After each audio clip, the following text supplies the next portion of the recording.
Welcome to another edition of What the Fuck Happenings and such. Just happenings. Sort of in the middle of this argument, this conversation with, it's a conversation with myself, arguing some sort of philosophy with people, kind of. But it's really not philosophy, it's some sort of just psychobabble bullshit. A bunch of cliches, actually. Just cliche after cliche after cliche. And it's somehow supposed to mean something. And, just, it's too simple. It's too, my vision is just too clear. It really is just baby talk, to have these arguments with people. So, I'll just scatter this, different bits of stuff. So there's still some of this Carrie McCarpet stuff. So I took some notes because, I played it and I just figured I could paraphrase it. But to paraphrase it, I would just have to repeat all the cliches. And, it's kind of silly. I write down the cliches and then I'll respond to the cliches. So these are called vegan projects. This is all some kind of vegan thing, this love stuff. So the premise of her argument is that the veganism reduces a lot of harm. And it's a lot relative to what? I mean, relative to preventing no harm, it's a lot. But relative to the magnitude of the harm being created on Earth, it's nothing. And certainly relative to other activities that would reduce harm, like creating human beings in the first place that need to eat anything, creating any biological organisms that need to feed on other biology, generally speaking, anything other than plants. Every subject is tied to some other crappy comment that some other douchebag makes. These assholes who think life would just keep happening. Even if you exterminated it, it somehow grows back. There's no evidence of that.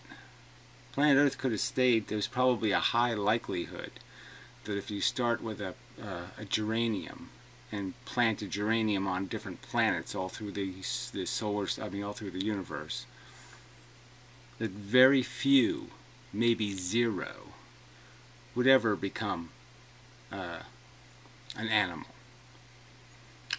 Whatever gained consciousness. There's absolutely no connection. There's no evidence that evolution is always going to create something. There's every bit of evidence, the fact that we can't even duplicate the process, that it's very complicated and it requires very special circumstances. And we are the byproduct of a highly improbable chain of events. Not a likely chain of events, but a highly improbable one. Like winning 10 lotteries in a row or some other preposterous thing that never happens. I've used the example. You can roll Yahtzee dice forever. And all I have to do is keep making it more difficult. I could say that all 5 of the dice have to land on top of each other. And then I could say they all have to be 6s. See what I mean? I can just make it impossible. And it will be impossible. So anyway, this all goes, this is what I mean by the argument is just it's too scattered in too many different places, too many different bits. People are arguing the messenger instead of the message. A lot of that in the comment section. A lot of assholes who just don't have the courage to actually argue a point made, and instead wish to point out some sort of hypocrisy or some other crap that would be, even if it were true, irrelevant to the argument being made. Hypocrisy is a nice little cheap way to attack something, but first you have to attack the thing you're attacking, and then you can add hypocrisy as a crime. So first prove the person's an imbecile, and then prove they're also a hypocrite. Which I will do. Okay. So anyway, So yeah, this reduces a lot of harm thing, this vegan delusion that you're accomplishing something. No, you're just trying not to be as big an asshole, but you're still an asshole, and the process is still asshole. Nature is not a beautiful thing. Because an organism was designed, like a crocodile, to cause harm, doesn't justify it. Just as we wouldn't be justified if we were Tyrannosauruses. If we were born Tyrannosauruses, do you think we wouldn't have an obligation to become vegan? We could just justify ourselves by saying that's the way nature made us? We kill the weak and the sick and make the other organisms healthier? We're medicine? Would you use those kind of rationalizations? Since that's all this shit is. Alright, anyway. So then she talked about it answering something inside of us. The human need to serve the collective. The very fact that you have to talk about the obligation to serve the collective, the very fact that we have to have heated political arguments about our obligation to civilization, society, the byproducts of our consumption, global warming, deficit, debt, all of these things. The very fact that we have to argue this shit means this isn't some answer to something deep inside of us.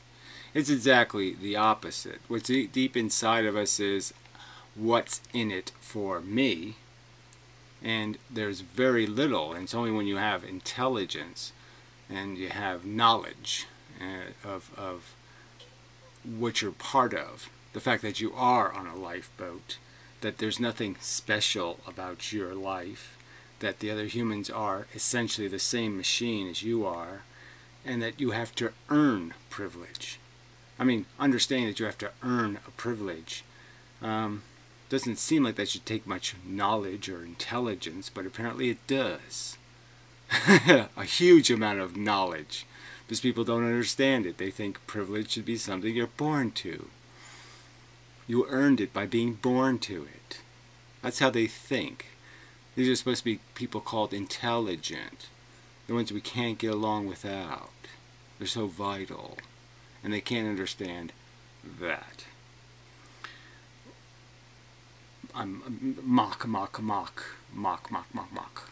mocking this ludicrous premise that we can call these people intelligent, and yet they don't understand this simple concept that they're not special, and they're not entitled to special because of their specialness. Alright, so the human need to serve the collective sounds really nice, but it just isn't really there. And it's only a manifestation of something called guilt, or a sense of responsibility, or integrity. See, if you want to have intellectual integrity, then you have to do this. Oh, I'm not a special little Coke machine. I'm just like all the other Coke machines, and my happiness isn't super happiness, and their suffering isn't, nothing, and my suffering is something. No, the suffering is all the same. The broken legs are all the same, essentially, effectively, and there's nothing special about them getting cancer versus me getting cancer. It's only special because I'm a bigot. Now, once you have that knowledge, then the obligation falls on you, and it doesn't answer something in you to say, oh, I have an obligation. No, it does exactly the opposite. It just says, oh, this being an honest, decent person is going to suck, because it's not going to be all about me, is it? And that's going to suck. So, cliche bullshit. There is no human need to serve the collective. The human need, like all other animal need, is to serve the molecule. Anyway, okay, so then she used the phrase, on a practical level, and you're just, no, this isn't practical. I mean, yes, it's good to be vegan, but I mean, this is not a practical solution. This isn't like which would say, hey, we've cured polio because we made the P, instead of a capital P, it's a small p. Or, you know, some silly thing like that. You know, that some disease that has all these horrible symptoms, and we got rid of the symptom that maybe made your fingernails crack. You know, so symptoms are blowing blood vessels up in your brain, and we fix the one where, you know, it cracks your fingernails a little bit. That's what veganism is as practical. It's not a practical solution to the dilemma of consumption, reproduction, cannibalism, and addiction, or crap, as I like to say. Consumption, reproduction, parasitism. That comes last. C-R-A-P. Addiction, parasitism. Yeah. Gotta remember that and push it and such. So let's play a little bit of this crap just for the, and then I'll go back to paraphrasing, I suppose. I mean, it's amazing that you can go through just 3 minutes and 16 seconds of a video, and there could be this many bullshit cliches. Just bullshit. I mean, she must have, what, a dozen of them already hit? Just amazingly tripey. People, so you have this group of friends who see things the way you do, but it's more basic than that. I mean, our biology, I think, is very afraid of not being important to the group. Our biology is very afraid of not being important to the group. No, again, this is just, all of this doesn't mean shit if you got all the hot chicks in your bedroom. You have the dollar bills in your laundry room. All this bullshit doesn't mean much anymore. It really doesn't. You can feed the vanity in lots of different ways. The security, the need for security, the weakness of our intrinsic position on this planet. And yeah, there's more than one way to get to indestructibility, or whatever you want to call that. Psychological, I'm comfortable with myself. I've gotten some of that, you know, but I know it's irrational mush. I know I can say, oh yeah, I found Einstein's unification theory, and I can feel, you know, big about myself. You know, or something, I still have my hair. I can feel big about myself. But I know that's crap. Throughout evolution, you knew you had to be part of a tribe, or you'd be in danger. Oh, whatever. We knew that. We didn't know any of that. This is all such a pile of crap. And there's always been people trying to get, like lemmings, trying to get away from the crowd. So that works both ways anyway. But talking that people somehow knew something, they're just acting on their addictions, what they're addicted to at the time, what the culture at the time has programmed them to be.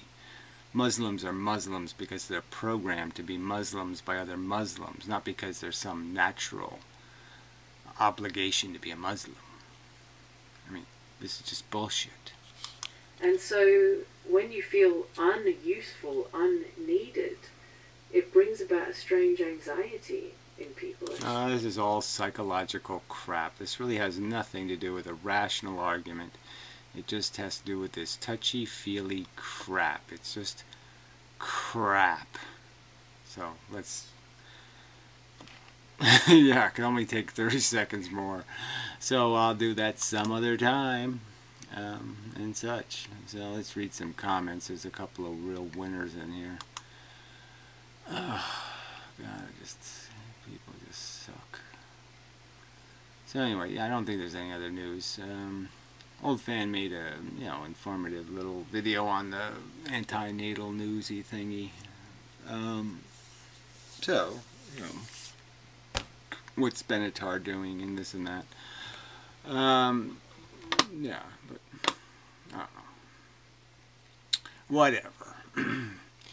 So, stuffing balls of ooh. Stuffing balls and ooh. I don't know what that means. So we're done with that. I don't know why you had to post it twice. Dark horse. Alright. Healthy correlates to less suffering. Healthier correlates to less suffering. I don't. I mean, in some respects, obviously, but the longer you live, the more likely it is. The older you allow your body to get, the more likely it is you are to suffer and die. So, I mean, in a sense, you could say healthy, and then you drop dead at 40, or you shoot yourself, or you have the system that just says time to go nappy nap, not wake up. Time to take the not wake up pill. So, whatever, Brandon. Ugh. Idiots. If I had not run into your videos, Gary, I would be a statistic by now. God, my vision. Well, it's late. 3 o'clock. And I know you don't need the. I don't know you don't need this. Cause yeah, I'm sorry, I really can't see shit. Well, I can see, but I can't think and see. It's kind of your point, but I gotta give it up, keep it up, real, you're well, whatever. So yeah, we don't do compliments, thank you though. Piro is gay. It's hashy marky thing. Well, that's really kind of useless, thank you, but no thank you. Gary has good reasons to do what he does. I see we need more Garys out there, yes. I wish I could give it to another Gary, but then that Gary would be stuck where this Gary is. I need to make some robots. That's what I need. Some robots that don't have to feel anything. They just, you know, serve the agenda. Another hashy mark thing. Next, blah, blah, blah, poopa, Trump, whatever, fuck you. You are quite a spectacle to watch, sir. Sometimes I intensely enjoy your outbursts and passion, the greatest misanthrope of our age. I'm not a misanthrope. I'm a randothrope. Yeah, a horny thrope or something, but I'm a lot of things, but I don't think I'm a misanthrope. I'm a person who arrived on Earth and wanted a better answer than, well, it's just kind of God's will, or it's, you know, nature is nature, you know, life is life. Yeah, that really wasn't good enough. So I don't think I should be called a misanthrope merely because I don't accept trivial mush as an answer to a question. No, sorry. How the fuck do you observe things so well and able to articulate how you describe them? Yeah, well, yeah, obviously by relative comparison, you do have a little articulating problem there. But the rest of that sentence didn't make much sense. If there is no God, he engineered those horror shows, so fuck God. If there is a God, oh, Randy. Looks like the one guy, whatever his name was, one something or other. Yeah, he changed his name. Anyway, okay, so now this cunt, William Gelfand, William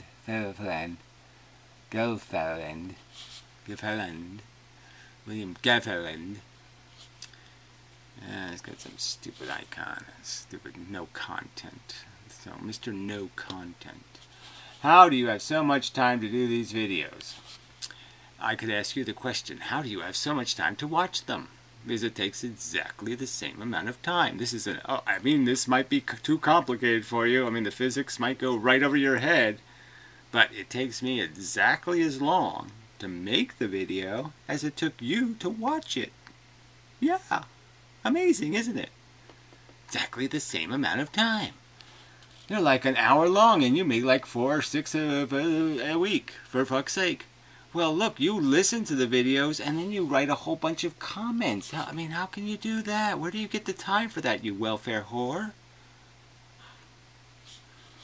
You're bitching about people not being productive. Yes, why don't you just stop there and explain why it's good for people not to be productive? Why somebody should say, yes, let's give the unproductive a party and waste some more money on them because they're unproductive. Being unproductive is a bad thing, especially when you're so unproductive that you're actually destructive, that you consume way more than you're worth. And we know that a human life is worth about 78 cents. That's how much you can buy a little black baby in Africa. You can save it for 78 cents on average. So maybe it can perform better than you. And that's just the truth on 78 cents. So that's sort of the obligation, jackass, is not to be somebody just consuming life. If life is supposed to be precious. Obviously it's not, but anyway. They're like an hour long and you make like 4 or 6 a week, for fuck's sake. You're bitching about people not being productive and living on welfare. I'm bitching about people having children on welfare. I mean, this isn't complicated. You're not able to take care of yourself, therefore you're asking for help.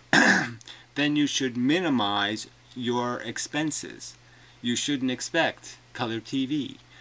You shouldn't expect luxury and privilege and, hundreds of thousands of dollars of medical care and all kinds of things. You shouldn't have that expectation, is my argument, because that stuff has to be paid for people who have to risk their lives, dying and such.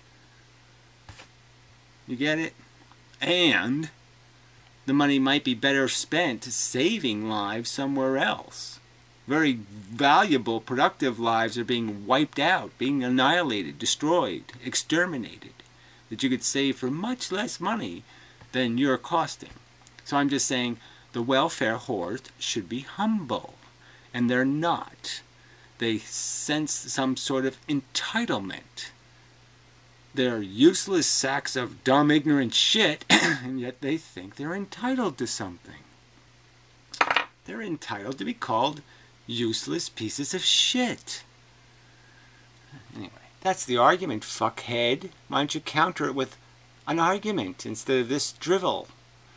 I have to work 2 jobs to pay the bills. Well, no, I don't know that, because you have no content. There's no evidence that you do anything. There's no evidence of anything you say, fuckface. You put nothing on the line. Produce some content. Have some integrity. Put some meaning behind your drivelly words, driveler. What can I say? I don't believe you? Is that what I should say? I don't believe you have 2 real jobs. What's your job? Thief and crook? Yeah. Call center A and call center B, where you try to steal money from old people or something? What's your job, asshole? Lots of people do. Yeah, I don't think you're one of them. I wouldn't have the time in my life to do whatever it is you think you're doing. So you have time to watch the videos that take exactly the same amount of time as it takes me to make them. And yet you're bitching. Because you don't think very well. You're not a very logical person. You're just a ranting troll. What do you imagine the average American does with their time? They eat buffalo wings, get fat, smelly, they fart a lot, they're kind of disgusting. I know they sell machines that shove dildos into anuses, so I guess they buy some of those and then shove dildos in their fucking anus. I suspect. You say people aren't productive. No, I say some people, a lot of people, aren't productive. I say there's a very few people who are very productive, and they're financing the whole show. 50 million workers, let's say, in America are doing real productive work, infrastructure, roads, real things they're making, and they're feeding and clothing and housing and marble flooring everybody else. They're the productive ones. And everybody else is an unproductive asshole. Yes, pretty much how it works. You complain about welfare. Speak for yourself there. I don't even know what that means. I complain about stupid, ignorant, poor people having children. Again, the argument has always been people having children they can't afford. You don't get welfare unless you have a child, asshole. Why don't you look into it? Go see how many, go ask the homeless men who are homeless with mental illnesses, why are you homeless? And they'll say, Because you can't get welfare unless you got a kid to extort the system with. Unless you can blackmail them with harm to the baby, they don't give a fuck about you. So, read up on that, asshole. And show some respect, or take your comments and shove them up your ass. All right, I don't have no obligation to deal with your personal insinuations or accusations. I make videos making arguments. I make arguments about whether welfare whores have some right to procreate. I say they don't have a right. You want to make a counter argument how a welfare whore has a right to have children? It seems to me a privilege. Does it mean that everybody, if they want a dog, the state should pay for that too? If they want a big dog, if they want an elephant, if they want a rhinoceros, we have to pay for that? Why are they entitled to burden the state with ignorant children that statistically will never work at CERN? How many welfare whore spawn do you think work at CERN? I bet the answer is 0.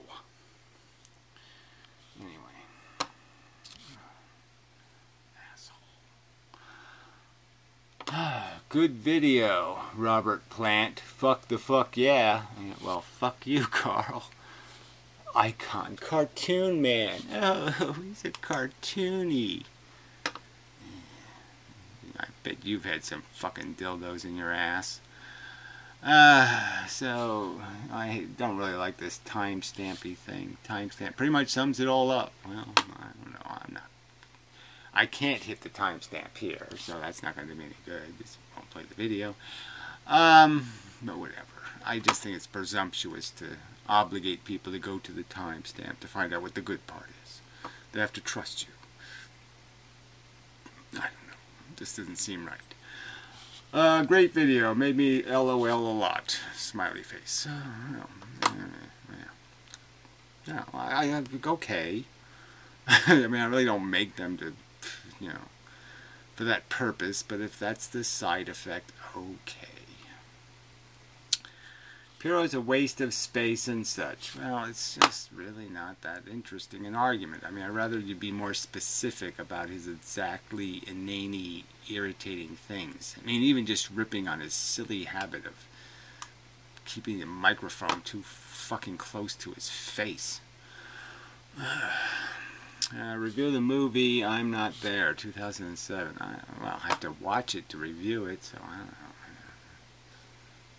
Send it to me or something. That was Grey Text. I thought it was an old Shelley Winters. Well, Grey Text is still probably hotter than Margaret Thatcher was, so I'll give him credit for that.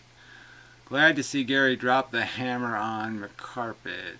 She's spewing kinds of nonsense. Yeah, that's what's true. Good stuff. Another timestamp.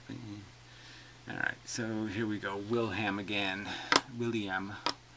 Well, I've listened to your response, and I have some thoughts. So who cares? First of all, I don't think you would react so viciously, whatever, unless I got to some nerve. So that's just so charming. You know, somebody could run over somebody's kid, and you say, "Oh, you're overreacting." Let's see, find some other subject. Somebody, deliberately runs over somebody's cat or something, and somebody reacts, or I mean, to make a point that somehow my reaction to your glib response to human suffering and your disgusting accusation that anyone doing philosophy that finds anything wrong with life means that they have a personal problem. These are kind of disgusting accusations, and now you're arguing another fallacious, those are called fallacies, that there's some association between how passionate people respond and whether or not they're correct or incorrect to react.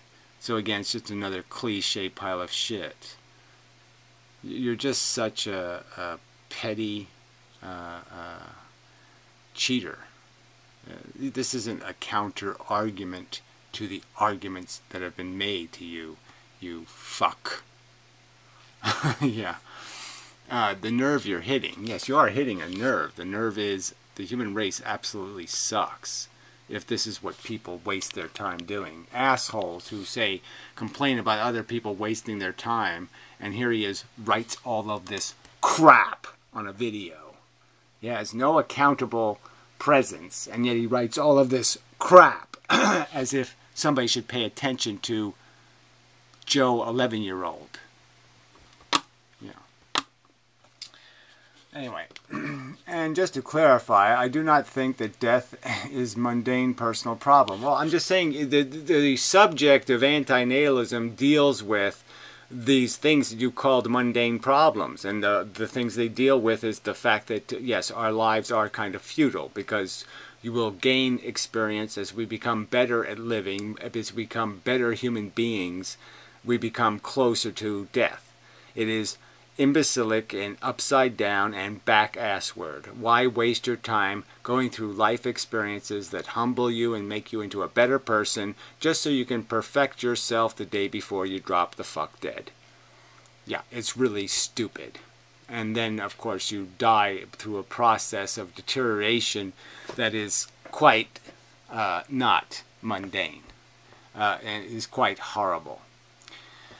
But at the same time, death by itself is not a terrible thing. Well, again, death is not the subject. Dying is the subject. So again, just play with the words a little bit. You know, manipulate them to your advantage, as if I'm talking about the idea of being dead. No, being dead is not a problem. Going from being alive to becoming dead can be a problem. Asshole. It can be a very big fucking problem, especially if you resist the process. Oh, God. Fuck you. Fuck you. Fuck you. Until dead. It's not a terrible thing that people make it out to be. Why? Have you done it? What's your experience of having died, of a real disease? Nothing to it? Have you survived cancer even? Is there something you can put on the table to say, oh yeah, I know what it's like to be in the hospital for 2 years? Or I know what it's like to be in a nursing home for 10 years. Or I know what it's like to be in a mental hospital for 20 years. Do you know any of this stuff? You have personal experience? No, you don't. Fuckhead. For one thing, if you truly do wish to not die, then that means you find life to have some inherent value. So if you intrinsically find the idea of going through the process of dying, which usually means some sort of violence to your physical body. If you find the idea of doing violence to your physical body, you're saying you have some sort of mental illness, you're sick, perverted, you're irrational. Oh, it's irrational to not find the prospect of the physical violent sensations that would be associated with your body's deconstruction from its function. I mean, I could just draw a cartoon of it, right? We could just say if we were cars, like the movie or something, Little Happy Cars, and the crusher was going to crush us, it wouldn't be sensible that we're afraid of the crusher. Huh? Yeah, no. Fuck you. I find it unremarkable. I find you smelly and disgusting, and perhaps rather to be expected that you find your life to be worth living. Again, when did I say my life was worth living? I said my life is productive and has purpose. Whether or not it's worth living won't be able to be said until after I'm dead. It'll be based on whether I truly was productive, and then it would only be worth living for what it produced in terms of laying a foundation for some future accomplishment or function. But worth it to me? No. No. It'll never be worth it to me. And has a purpose in spite of what you see to be the rather wasteful and sad existence. I see existence as a terrible, awful trap. Yes, I've used the words addiction. Are you going to point out something that's not addictive about what we do in our lives? Some element of our consumption, our our gratification, our ego dependencies, that some element of it that isn't based on addiction? You want to do that, please? Suggest to me one piece, one psychological component of our desire mechanism that isn't completely just made out of an addictive component. But notice that this is what many people believe. Well, I don't care what, that doesn't even say anything. Most people truly believe that their lives are worthwhile. I don't care what they truly believe. How's that make do what? That they believe it, that means, so if they thought they were Superman, that means they're Superman. If they think they're Aquaman, they're Aquaman. If they think they're the Easter Rabbit, they're Easter Rabbit. If they think they're a leprechaun, they're a leprechaun. No, I don't think so, asshole. But I don't think that is coherent to say that, I don't think that it is coherent to say that you are happy with your life and at the same time wish that you had never been born. Well, again, I didn't say I was happy with my life. So these are words you're putting in my mouth in that sense. I try to be as accurate and as specific as possible, but obviously you have to use some sort of shortened sentences. You don't want to go on and on and on about a description about, you know, exactly the complexity of your affection for somebody. You know, you could talk about how much you like your grandmother, and you could say, well, I like this, this, and this, but yeah, I really hate this, and I hate that, and I hate that. And yeah, well, overall, she's better than, you know, my friend Bill's grandmother, but she might not be better than Jim's grandmother. I mean, do you really want to waste all that time? No. And same. In your case, you are perfectly willing to judge the worth of other people's lives. I'm perfectly willing to make a fucking argument, you cunt! I've made arguments, okay? You're not making a counter-argument. Again, explain to me why a welfare whore should think they're entitled to produce children she can't take proper care of and has to steal money from somebody else to do it. They have to go to work. They have to die in a coal mine to finance her desire to have children as if she's fucking entitled. She's not fucking entitled. Make a fucking counter-argument or shove yourself up your own ass. This is not a counter-argument, fuckhead. Oh, God. I'm not judging. I'm making arguments. You don't understand what a lawyer does? They make arguments. I'm making the argument.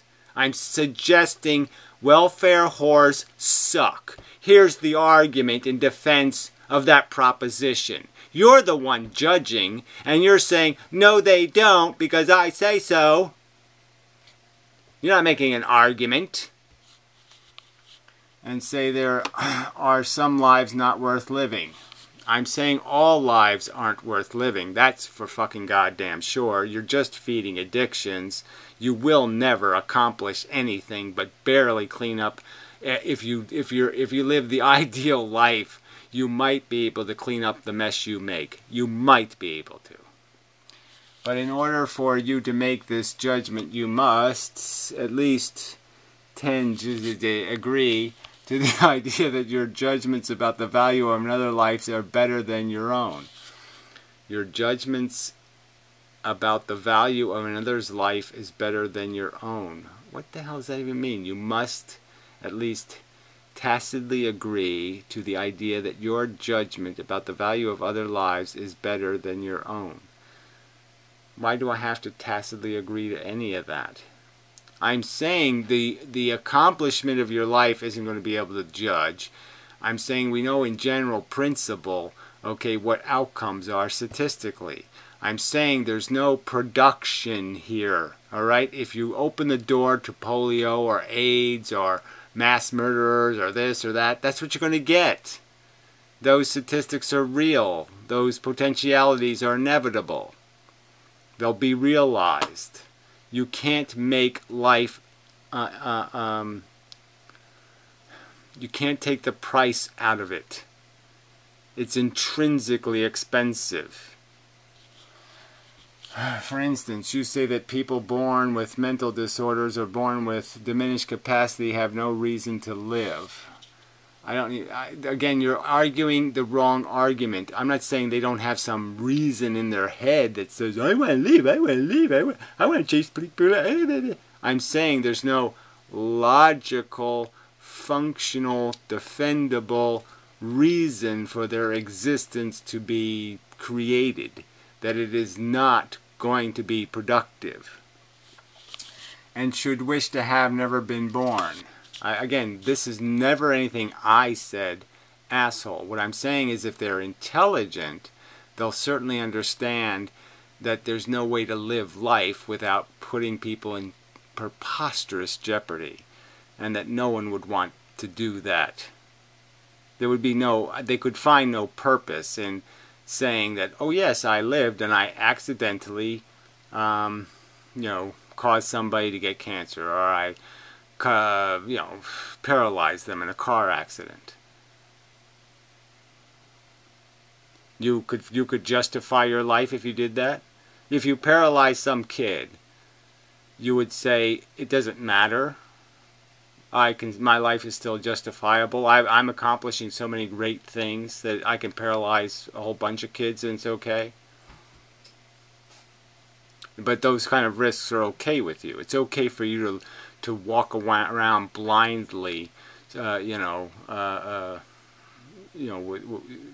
your I love life cane, just poking at the world and hoping it all works out. Well, that's not rational.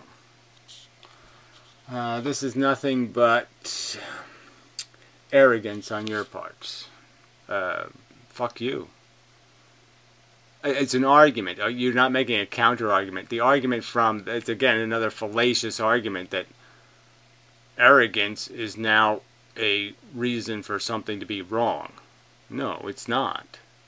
You have to actually make the argument first about how the person's wrong, and then you can call them arrogant.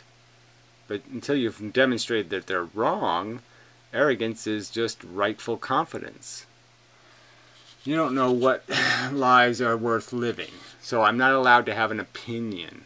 I'm not allowed to defend an opinion. I'm not allowed to make a reasoned argument about the value of an experiment. So any experiment if Mengele wants to do an experiment, I wouldn't have a right to say, well, Mr. Mengele, I don't think that's a cost-effective experiment. I don't think by torturing those 10 people you're going to learn enough to justify the torture you caused them. I'm not allowed to have that opinion, huh? Fuck you. And which are. The only life you have any right to judge the worth of is your own. Says you. That's just a pile of shit. Any judgments can be made about anything on this planet as long as you have facts.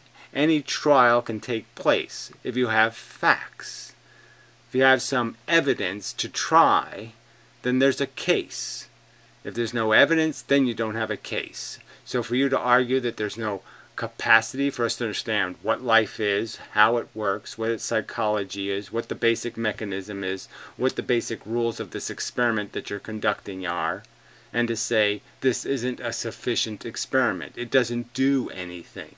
It makes a lot of sounds and it makes some gases, but it doesn't accomplish anything. It just creates dead things. Graveyards. Fucky Yui. Second, and perhaps most importantly, well, maybe you should put the more important stuff in the beginning, asshole. If one takes seriously your views and follows through, again, it's not taking my views seriously. My views are irrelevant. The articulated arguments and facts are the only thing that's relevant. Either somebody says, hey, that's a serious fact. Evolution's a serious fact. The fact that our psychology is basically addictive is a serious fact. That's what people have to take serious. My view isn't meaningful beyond the fact that it's a way of, it's like an artist, putting enough paint on the canvas to make it interesting or something. But the thing on the canvas is the thing that's important, not just the colors. And follows through to its ultimate logical conclusion. Okay, so they take my views seriously and follow through to the logical conclusion, which is what? saying, hey, life is really stupid, let's not subsidize any more of its production, and let's do everything we can to gracefully exit. One finds some rather incoherent conclusions. Liar. None that you'll demonstrate with a single fact. For instance, you might say that it's wrong to create people unless they impossibly consent beforehand. Again, the fact that you can't get consent doesn't change the fact that it should be required. That it's too important a thing not to have.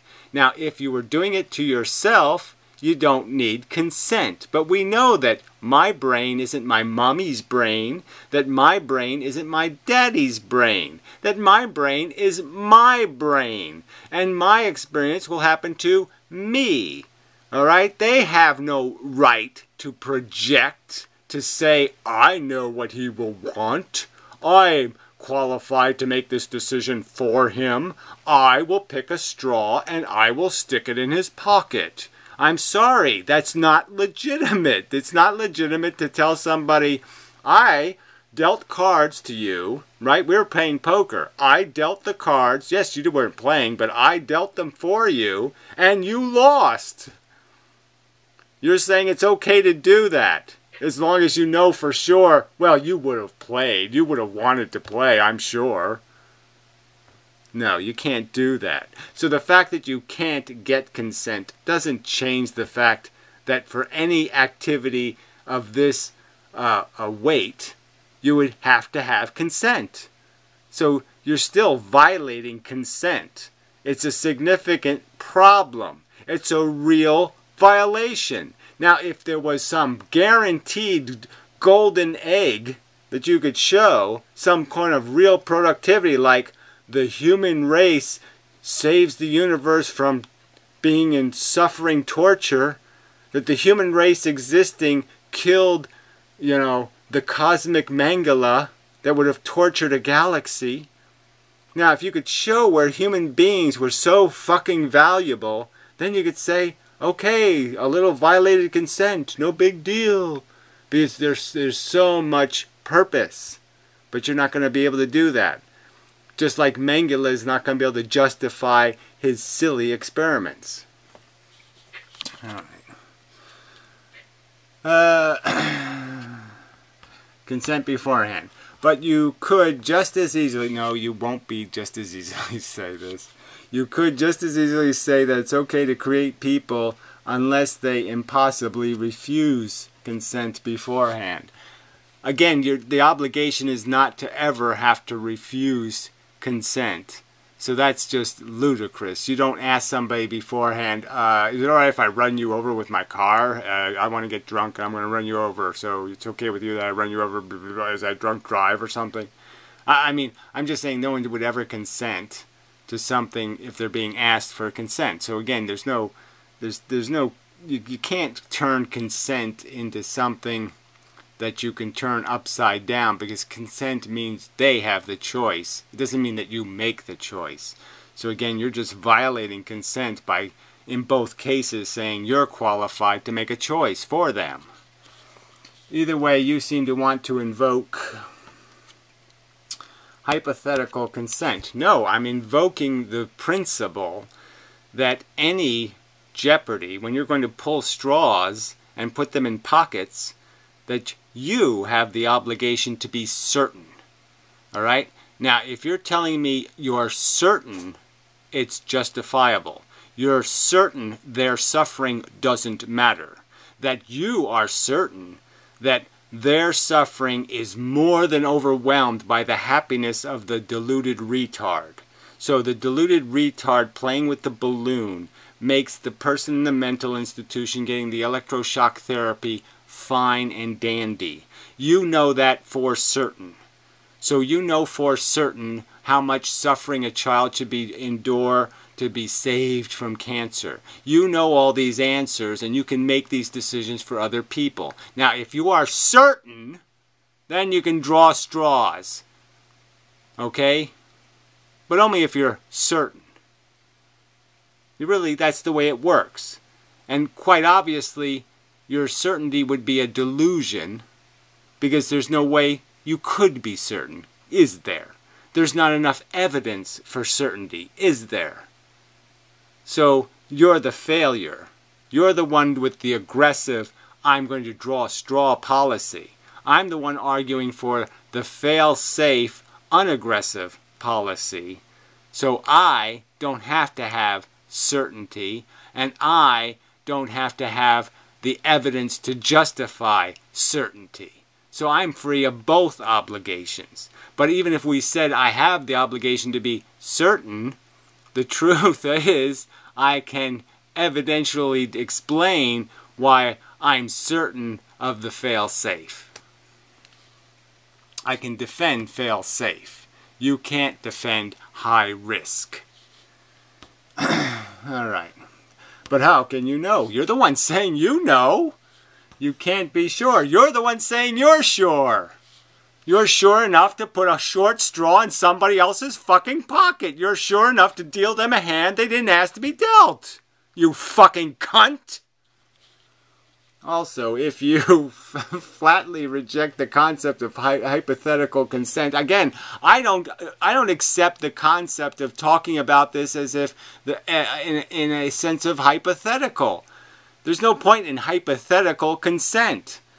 Consent should be real, and you can't get real consent. So you're going to violate your obligation to have real consent because you say you're entitled somehow. You're entitled to violate your obligation to have real consent. You don't have it. You say it's impossible to get. I don't care if it's impossible to get. The standard is built by the obligation of the risk. As soon as you are imposing risk, any amount of risk, then the obligation for consent grows with the risk. The more the risk, the more there's an obligation to have fucking consent. If you're dealing cards or drawing straws for something irrelevant like blue bubblegum or pink bubblegum, yeah, go ahead. Who cares? No risk, really. But that's not what we play for in life. What we play for in life is fucking ALS or AIDS or malaria or all kinds of horrible things, you stupid cunt. Alright. Also, if you... logically, you must condemn good Samaritans. I probably do. I mean, I don't think... I condemn people who... with merely good intentions and no rational pragmatism for saving the lives of unconscious strangers. No, because the equation is they can't know what the right thing to do is. They don't know. If I prevent somebody from getting run over in the street, I don't know whether they're going to cure cancer or molest children.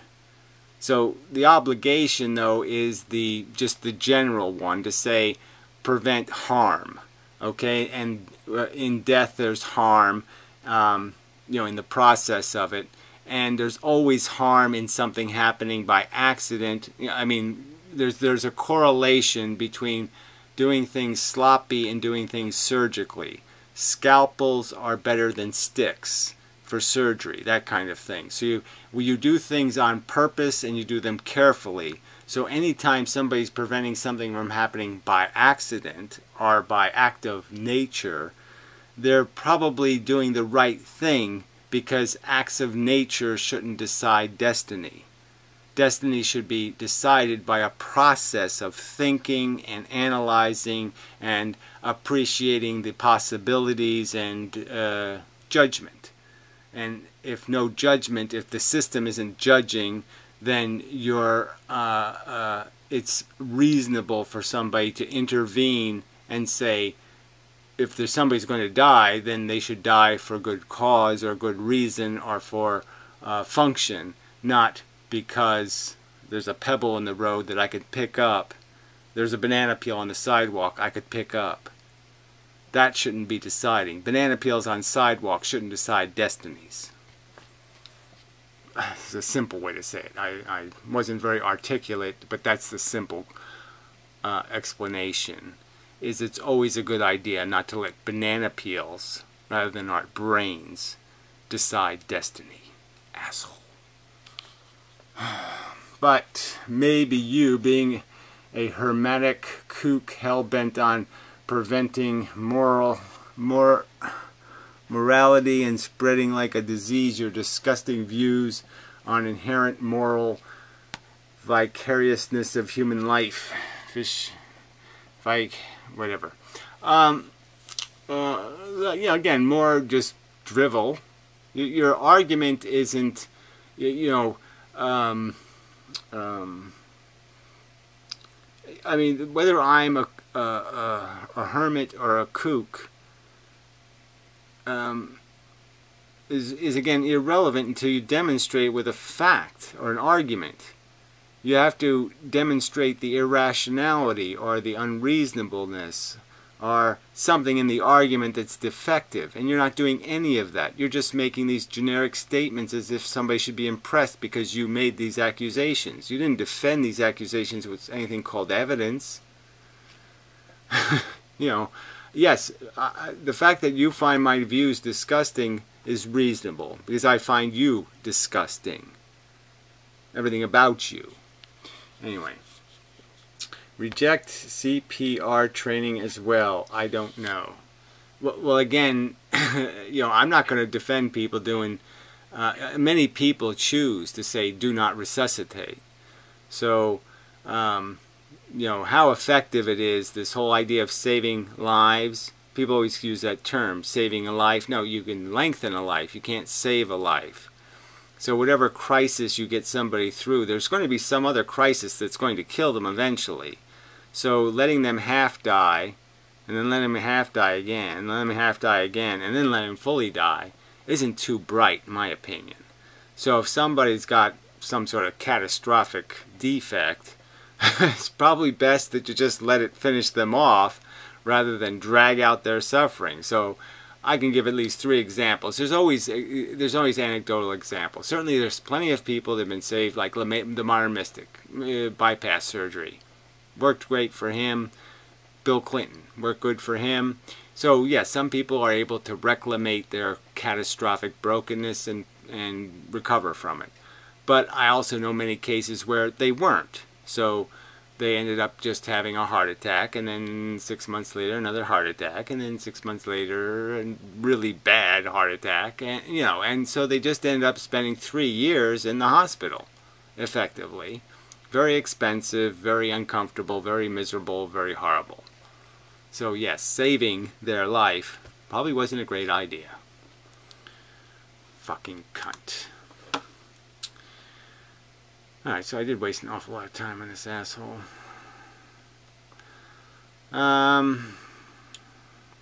This is a comment. You're just like, why the fuck would this asshole post this comment on this video? It was the meaning of life one. I like to have a conversation about religion. Why?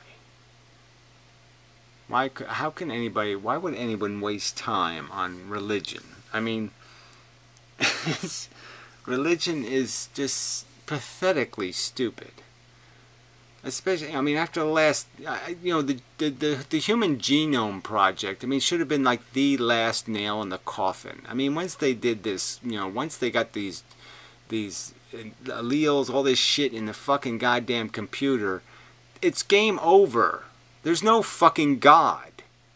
It's been over. It's always was over. I mean, it's just not a conversation we should have to indulge in. You just point, somebody says, I have a need to be religious, or I feel religious, or something. You just say, you're a fucking idiot. Specifically, the connection of Judaism, Christianity, and Islam. Who the fuck cares? If you're willing, I don't know, I'm not. We should get a group together and in a hangout to talk this subject. So who the fuck could care? What fable is more interesting? Goldilocks, Red Riding Hood, or Gary fucks the bitches? Couldn't think of a third one, actually.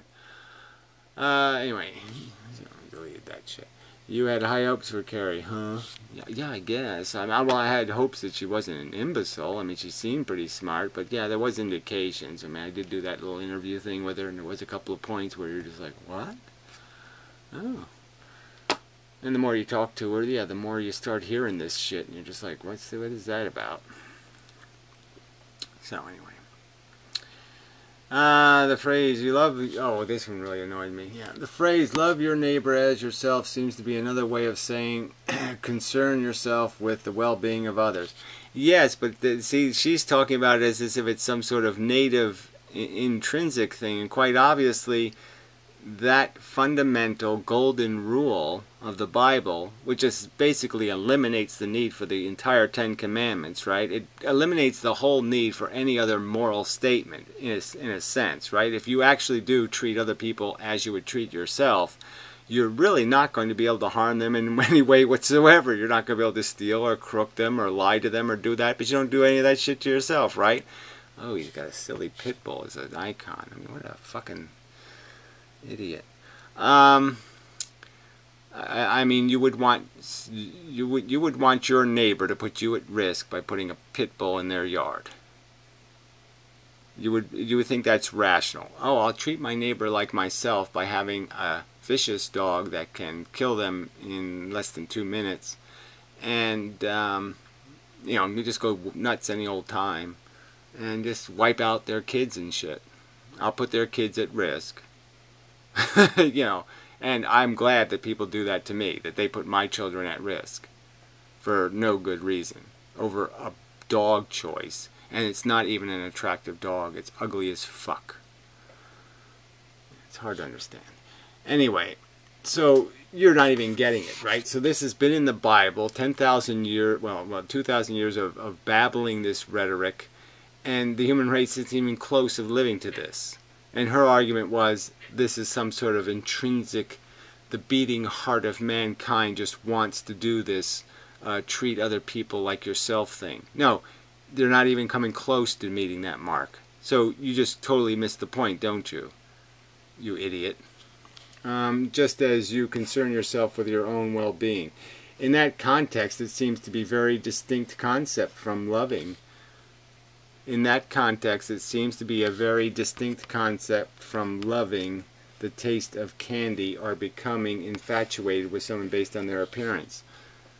Again, but it has nothing to do with anything intrinsic. So the fact that people like buffalo wings, chicken, they like to eat animals because it tastes good. Clearly, there's no intrinsic function that says, no, that's wrong, I'm stealing from the animal, it's welfare. The desire mechanism that makes us attracted, you know, that has no real merit built into it. And again, this idea, this concept of treating others like yourself, which people aren't even close to.